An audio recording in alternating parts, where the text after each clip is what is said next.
بسم اللہ الرحمن الرحیم۔ شروع اللہ کے نام سے جو بڑا مہربان نہایت رحم والا ہے۔ اللہ کے فرشتے ہیں، یہ ایسی اللہ کی عظیم مخلوق ہے۔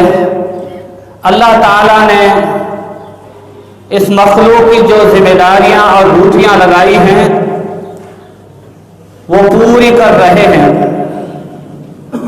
یہ پرندے ہیں، یہ درخت ہیں، پہاڑ ہیں، تمام اللہ تعالیٰ کی جو ڈیوٹی ہے، ذمہ داری ہے، جس مقصد کے تحت اللہ نے پیدا کیا ہے، وہ اللہ کی تسبیحات کے اندر لگے ہوئے ہیں، اللہ کی تسبیح بیان کر رہے ہیں، اللہ کی عبادت میں لگے ہوئے ہیں۔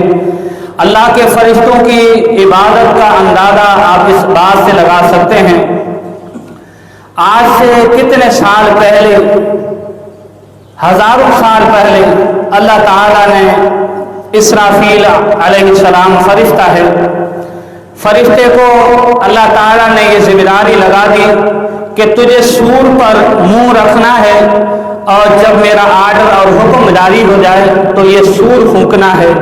وہ جب سے پیدا ہوا ہے، جب سے وہ سور قیامت کے لیے وہ بنایا گیا ہے، وہ اس سور پر منہ رکھ کے بیٹھا ہوا ہے اور اللہ تعالیٰ کے امر کا انتظار کر رہا ہے، کان لگایا ہوا ہے اس نے، اسی انتظار کے اندر ہے جیسے میرے اللہ کا آرڈر آئے اور مجھے صرف سور پھونکنا ہے، اس کی صرف یہ ذمہ داری ہے۔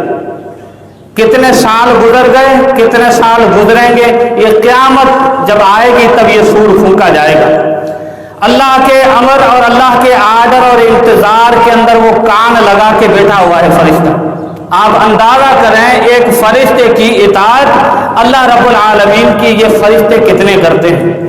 جن مقاصد کے لیے اللہ تعالیٰ نے جن مخلوقات کو پیدا فرمایا ہے، پوری مخلوق جو ہے وہ اللہ کے اس مقصد کو پورا کر رہی ہے، سوائے حضرت انسان اور جن ہیں۔ یہ دو ایسی مخلوقات ہیں جو اپنے مقصد کے اندر کوتاہ ہیں،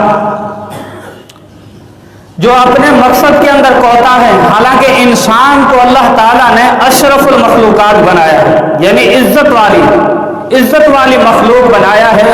فرشتے جن کے دامن کے اندر ایک بھی گناہ نہیں ہے، لا یعصون اللہ ما امرہم، وہ کبھی بھی اللہ تعالیٰ کی نافرمانی نہیں کرتے، کبھی بھی نہیں کرتے، اور جو اللہ انہیں حکم دیتا ہے اس حکم کو وہ بجا لاتے ہیں فرشتے۔